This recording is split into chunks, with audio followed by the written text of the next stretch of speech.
Hey everyone, Josh Merhar here, and today we are going to talk about developing your flow on the drums.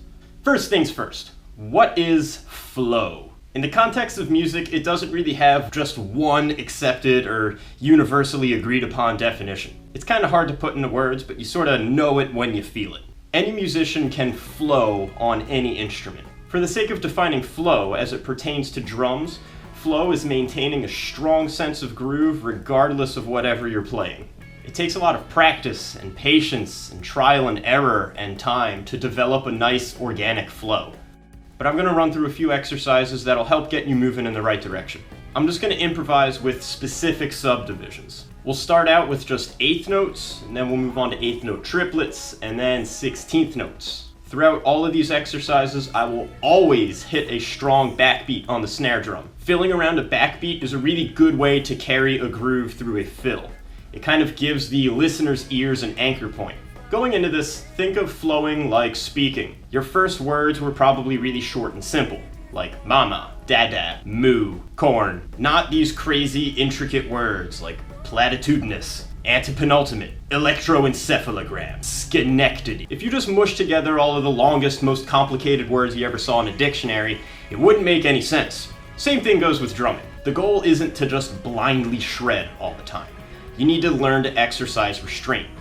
Just because you can do something doesn't mean you should. Alright, enough talking. Let's get into it here. We're going to start with just eighth notes. I'm going to use a sort of halftime feel, so the backbeat is going to land on count 3. This gives us a good amount of space to play around with between each beat. We're going to start slowly on just the kick, snare, and hi-hats, and we're going to use a metronome set to 80 beats per minute.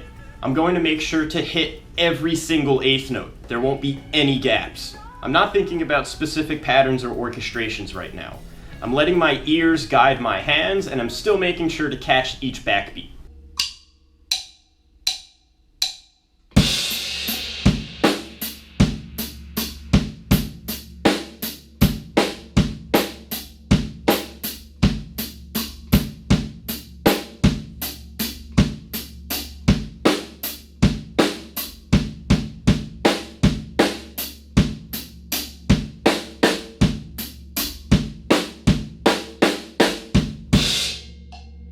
Let's branch out around the drums a little bit.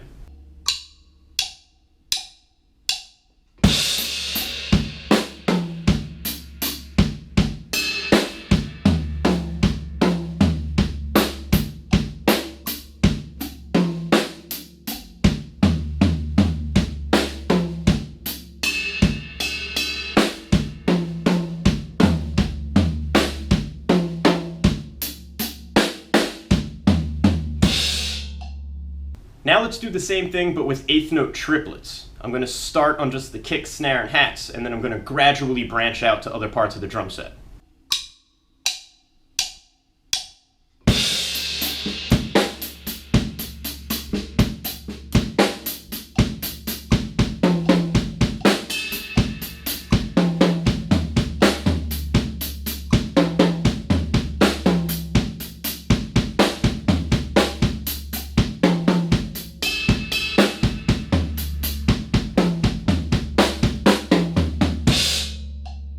And now with 16th notes.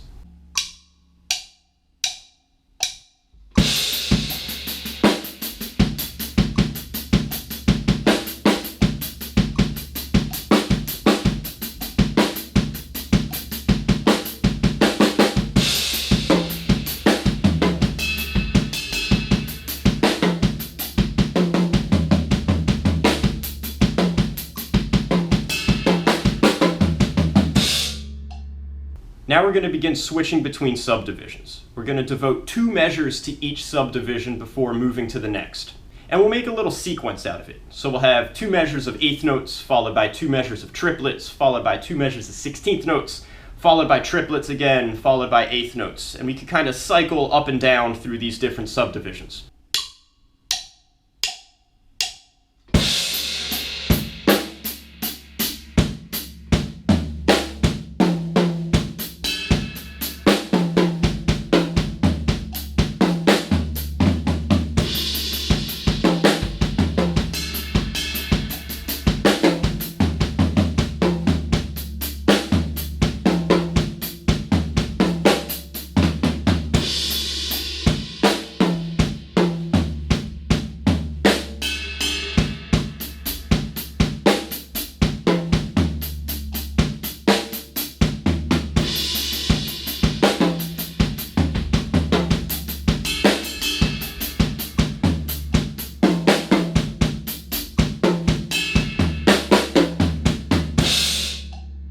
When you're comfortable switching between subdivisions every 2 measures, try switching between subdivisions every measure.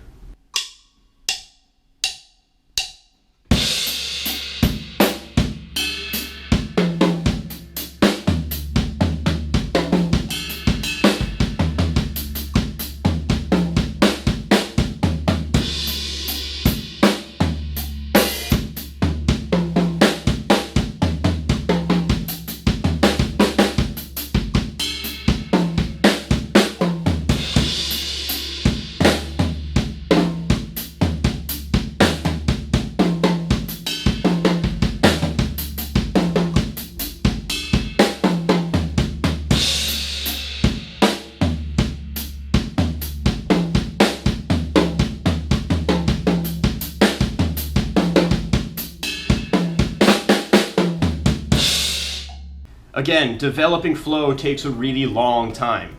But by improvising like this, you're starting to train yourself to act faster. I'm not necessarily thinking about specific patterns or orchestrations when I'm flowing. I rely more on muscle memory to kind of execute what I hear in my head. I tend to focus more on accents, and I kind of trust my hands to follow. It's all about spotting your landing and knowing exactly where beat 1 is. By playing slowly, you can kind of plan your next couple of notes before you play them. Over time, you'll be able to think faster, and you'll be able to plan further ahead, and you'll be able to play a lot faster as a result. And through practicing this way, you are probably going to encounter a bunch of patterns that you really want to remember. So if you encounter a combination you like, stop for a couple minutes and just keep repeating that and work it into your muscle memory. For another take on developing flow on the drums, check out JP Bouvet's video. He breaks everything down into individual components that could be practiced, and then when all of these components are combined, you get flow, or fluidity. It's a sweet approach, and it is definitely worth checking out. If you enjoyed this video and want access to more practice material that's not in the video, consider supporting me on Patreon. Your support grants you access to accompanying transcriptions and a whole bunch of other cool drum stuff that's not in these videos. As always, thank you very much for watching, and see you next time.